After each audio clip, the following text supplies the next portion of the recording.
शिक्षा मंत्री मदन दिलावर जी की गाड़ी और ये गाड़ी पिछले साल से इतनी तेज रफ्तार से दौड़ रही है कि शिक्षा व्यवस्था को सुदृढ़ बनाने, बेहतर बनाने में लगातार प्रयास जारी है।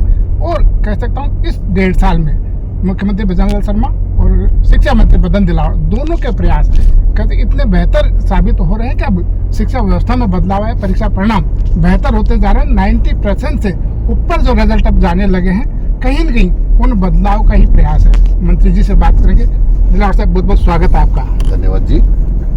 1.5 साल की बात करूँ, आज कल पहला दिन था, 1 जुलाई, और आपने इतनी बड़ी सौगात कि 100 के लगभग स्कूल क्रमोन्नत कर दिए माध्यमिक, उच्च माध्यमिक स्कूलों में। देखो, माननीय मुख्यमंत्री जी का हमारी सरकार का हित है कि सभी बच्चों को नज़दीक शिक्षा मिले।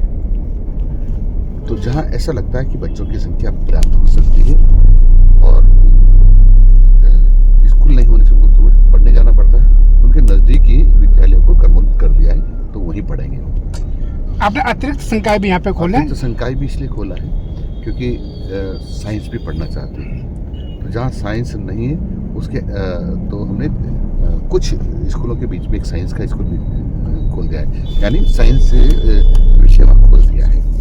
इसी प्रकार से जहाँ आर्ट्स नहीं थी तो आसपास वहाँ आर्ट्स खोल दी, जहाँ कॉमर्स नहीं थी वहाँ कॉमर्स खोल दी। इसलिए हमने आर्ट्स कॉमर्स साइंस ये सब खोले। और अब देखो लगभग 1000 विद्यालयों यानी 900 से ऊपर है।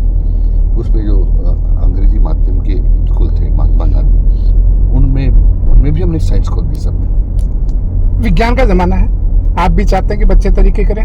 विज्ञान के संकाय महात्मा गांधी में खोलना कहीं न कहीं उन लोगों की जुबान पे ताला जो कहते थे कि महात्मा गांधी स्कूल बंद करेंगे। उनसे छोटा कोई नहीं है। और मैं इसलिए कह रहा हूँ, इससे बड़ा झूठ क्या होगा कि उन्होंने मल्लिकार्जुन खड़गे जी की हत्या मदन दिलावर ने कर दी।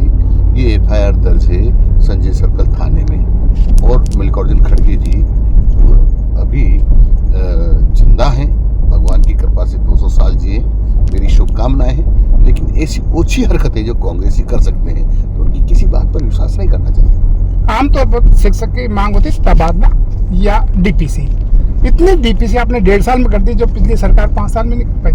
देखो, अभी तक के इतिहास में मैं कह सकता हूँ कि जितने प्रमोशन शिक्षा विभाग ने किए हैं और अभी मेरे कार्यकाल में हुए हैं, मेरी जानकारी के अनुसार कभी नहीं हुए हैं, कभी नहीं हुए हैं।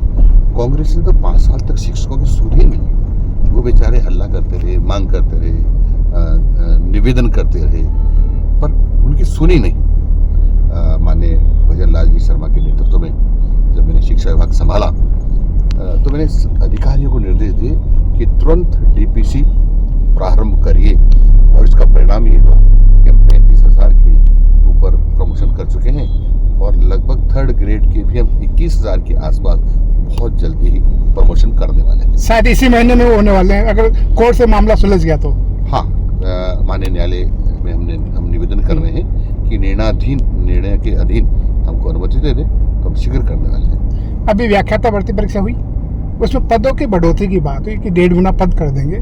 उसको लेकर के कहीं न कहीं युवाओं में भी अब जो है कह सकते हैं राहत की सांस ली, उनको भी बड़ी खुशी हुई उसको लेकर के भी। देखो, हमारा हमेशा सकारात्मक सोच रहता है, नकारात्मक कभी नहीं रहा। तो हम सबके हित को ध्यान में रखते हुए काम करते हैं। कभी कभी ऐसा लगता है लोगों को कि हमारे निर्णय में कमी है और वो मांग करते हैं, और हम कोशिश करते हैं उसको कि जस्टिफाई है, तो उनकी बात को स्वीकार करते हैं।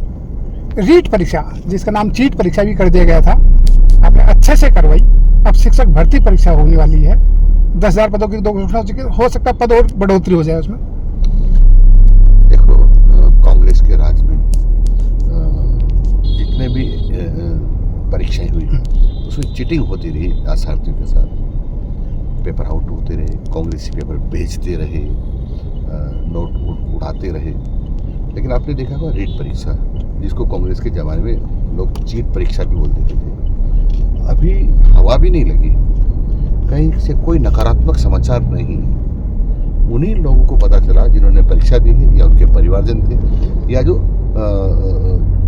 परीक्षा ले रहे थे या उससे डायरेक्ट इनडायरेक्ट जुड़े हुए थे, उन्हीं लोगों को पता चला कि हमारी शिक्षक पात्रता परीक्षा जिसको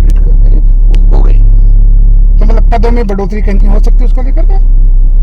नहीं, ये तो शिक्षक पात्रता परीक्षा है, उसके बाद जो भर्ती के लिए परीक्षा होती है अलग होगी। आरपीएससी का चेयरमैन बनाया गया, पहले आरएस भर्ती परीक्षा हुई, फिर उसके बाद में आरपीएससी परीक्षा अभी जारी है, व्याख्याता परीक्षा हुई। कहीं न कहीं युवाओं में विश्वास बढ़ रहा है सरकार के प्रति। देखो, ये सरकार सबके हितार्थ काम करती है और युवा तो हमारे लिए प्रथम है, क्योंकि यही तो आने वाले समय में देश को संभालने वाले होंगे, इसलिए इनके हित को हम ध्यान में रखते ही रखते हैं। आपका पंचायत राज विभाग भैया, हरियाणा और राजस्थान, वो हरियाली केवल पेड़ लगाना ही नहीं, प्रदेश में सुख समृद्धि भी हो, उसको लेकर के काम किया जा रहा है। देखो, पेड़ लगते हैं तो सुख समृद्धि होती ही है, क्योंकि आप जानते हैं ये ऑक्सीजन देते हैं, ये ध्वनि प्रदूषण कम करते हैं, वर्षा को बुलाते हैं, पेड़ 3,500 लीटर पानी सर्कुलेट भी करता है एक पेड़, इसलिए जब पानी पर्याप्त होता है तो सुख भी मिलता है, समृद्धि भी मिलती है। तो ये जो गाड़ी है ये सर पर हो रही है, अभी 3.5 साल बाकी है, देखना यही होगा कि शिक्षा विभाग और कितने नवाचार करता है और शिक्षा व्यवस्था को कितनी बेहतर बना पाता है।